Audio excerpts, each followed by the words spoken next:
रविवार दिन को समस्तंक नजर थाए। पिलामाने स्कूल जातु किंबा कौनसी व्यक्ति चाकरी करिथांतु समस्ते रविवार को अपेक्षा करिथांती। रविवार समस्तंक पाई छुट्टी दिन अर्थात मजादार दिन होइथाए। एही दिन लोक माने सेमानंकर कार्य एवं अध्ययन ठारू दूरे रुहंती एवं निज परिवार सहित समय बिताई थांती। विश्वर अधिकांश देश रे एही दिन छुट्टी दिन पाई स्थिर करा जाइछि। किंतु आपण केबे चिंता करिसंती कि छुट्टी दिन पाई केवल रविवार को काहेकि स्थिर करा जाइछि एवं सप्ताहरे गोटिए दिन काहेकि छुट्टी हुए। अंतरराष्ट्रीय मानकीकरण अनुजाई रविवार को सप्ताहर शेष बार भावरे मान्यता दिया जाइछि। रविवार को नहीं अनेक विश्वास मध्य रहिछि। प्राचीन सभ्यतारे रवि अर्थात सूर्यंकर उपासना अत्यंत गुरुत्वपूर्ण।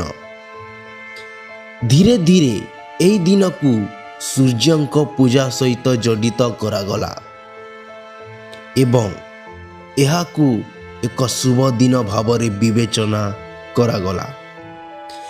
तेबे भारत सहित एहार संयोग कौन आसंतु जानिबा।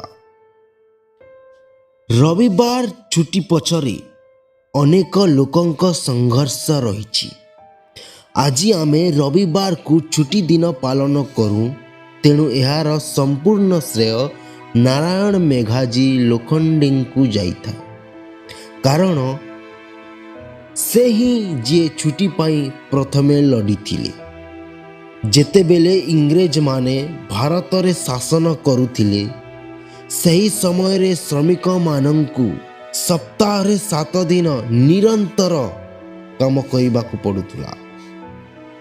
एही कारणरू कौनसी श्रमिक निज परिवार सहित अधिक समय बिताई पारु नथिले किंबा श्रमिक माने सेमानंकर शरीर को विश्राम देवारे सक्षम होई पारु नथि। इंग्रेज शासन काल रे श्रमिक मानंक नेता थिले नारायण मेघाजी लोखंडे।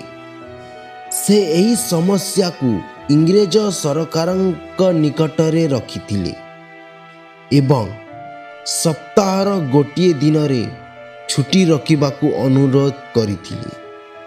किंतु इंग्रेज सरकार एही अनुरोध को प्रत्याख्यान करिथिले। तांकर एही निष्पत्ति को नारायण मेघाजी लोखंडे पसंद कले नाही एवं से श्रमिक मानंक सहित याकू विरोध करिथिले। नारायण मेघाजी लोखंडे एवं श्रमिक मानंक संग्राम फलरे शेषरे 7 वर्ष पर इंग्रेज सरकार तांको प्रस्ताव को ग्रहण करिथिले एवं 10 जून 1890 रे आदेश जारी कले। एई आदेश जारी हेबा परे सप्ताहर जेकोसी दिन अर्थात रविवार दिन छुट्टी करने को निष्पत्ति नियागला।